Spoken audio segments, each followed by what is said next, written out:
Lights am nungaite. Ado hello everyone. Aina akhoi cheda ngarang live tamona prank tawni haigibdo. Ai hojik tawdoini ba ai khoma da budi haigre. Aina prank tawdoise ma gi pisum nama ko kakpa sadoine ba kakpa je actually ai kakti kak oi ba ko. Aina ai gi sam se lights am nungaite ai tripod to tek thokraba adugi thambam leitaba gi hain thamme. Duga aina ai gi sam je kitang kak ani ba matonda. Kitang pisum gi tapta kitang kak ani ba. Pisum go juma chuma naidana. Duga Sigi mai tanabase sigi makhonje ama trimmer gi tapta makhon thoe bato maina si makhon gi tawdi ma kakpa malina duga asengbadi sije pisum kakna bara kaino oibane ba aida season ba haite khoi chegi ne ba koi ma dai ma duga sije seng pisum kakna bara kaino oiba aisu phajana khangde lay lay ai wa ngangine ai hai lo hai lo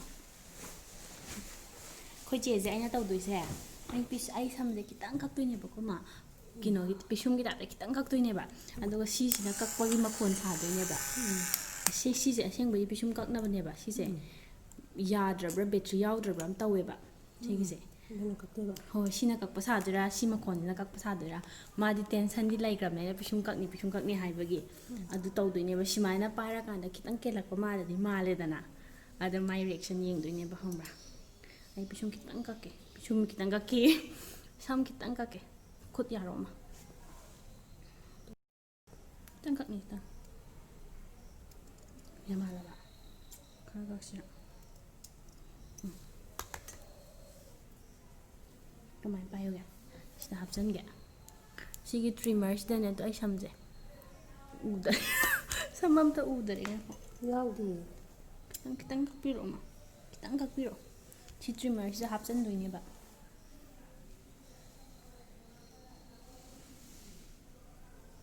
kitang kak pisum mana ka no ma sidi sangi he yare to ai samdo ka e ba ko tani udare aduga sigi trimmer gi maton da hapchalage ba to idesta udabra sida sam yaure ba ado ai khutta ju sam khra pa e mai pa mai manjar ani to sam khra pa e ado huzik tawrasi sisina laudoi ko tawrasira ado mama na camera para chang o ade camera se to bina khilasira mai to sige mama camera pai kara aina pharaga kakpa sarage kakpa je khangde yengase aina sina kakpa khurna adi hara khangde yengase sina dum kakpa sarage si aseng bai kino kakna bodi kakna badi so koi chi gi reaction yengurase lama koi chi gi reaction yengdine la khama ga ai gana reaction tawdoine makhon tharaga dum changdoine hojik ki trimmer gi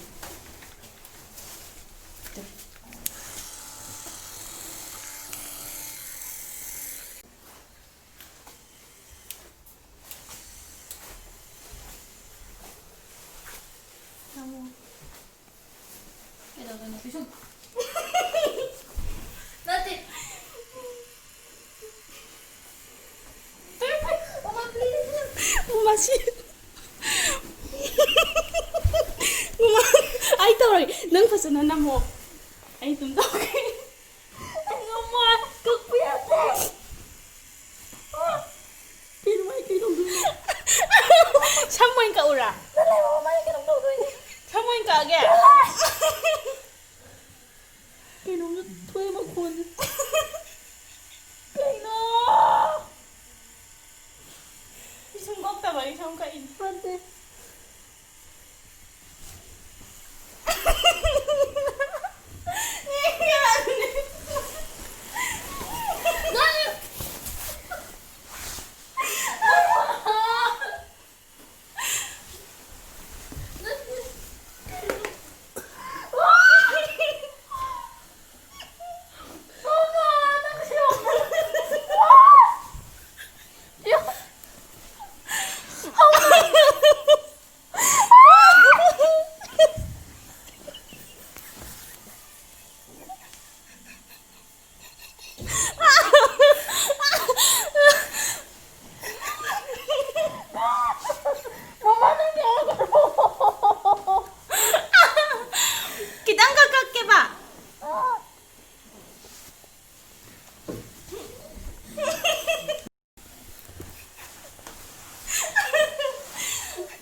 Someone got it.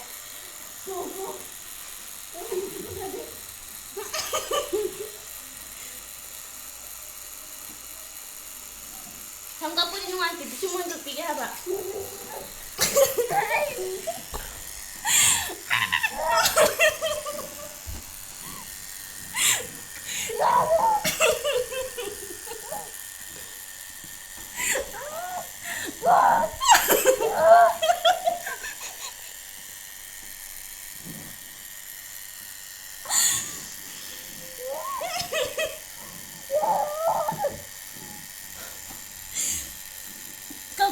Coffee rồi chị. Nhìn cái sao coffee rồi. Coffee rồi. Nó sao không cạnh liền. Nó sao không cạnh lại liền cũng không đào. Tung đi người ta cỡ thì phật đâu ạ? Ngầu với con rồi kìa.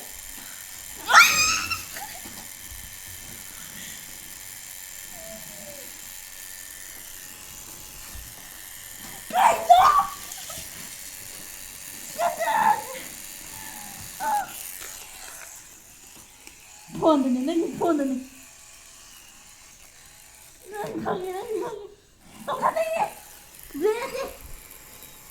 Bị chung bị rồi mà. Mama đang yêu con.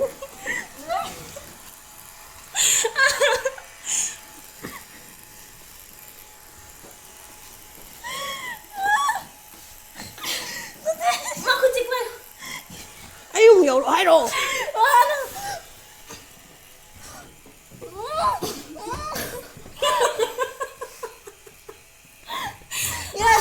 No, but I don't see. That's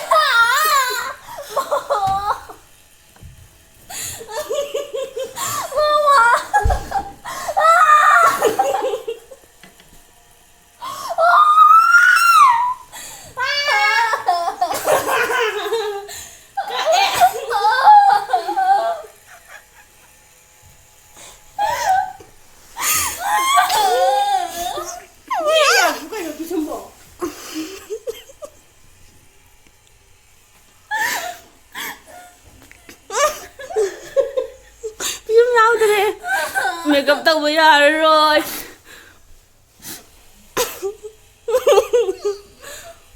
Nghe.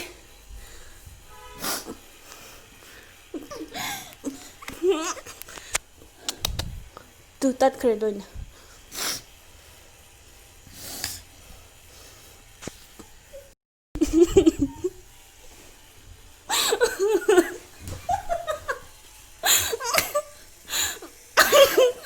Pisum yaudare.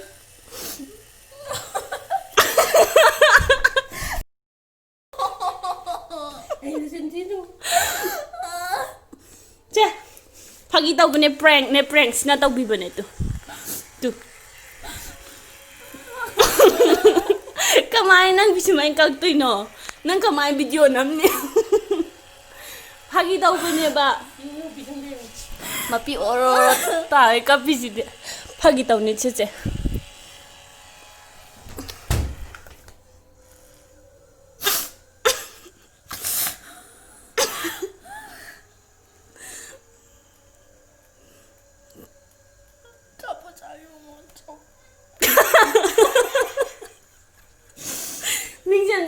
Minjem to bibiro. Tu si lay re dum. Nang si yadram na tra. Metiyo. Mai yau de bisu.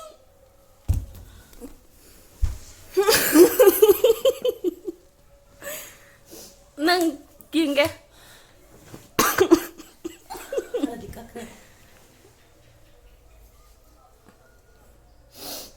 Tắt khắp bỏ mình. Nó có thật liều mình không. Mình tắt kh래. Pagi tao ni memang kawan kak tu no. Kak te. Bị chung các con sẽ nó chinh chân nhà nó là nhà mình chinh nhà để nó tàu đó. Nhà làm gì đó. Các kh래 đó. Kakhre.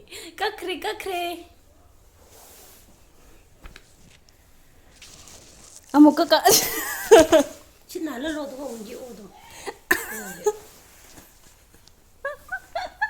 ꯐꯥꯒꯤ ꯇꯧꯕꯅꯦ ꯀꯛꯇꯤꯌꯦ ꯏꯁꯤꯡ ꯑꯃ ꯊꯛꯁꯤꯔꯥ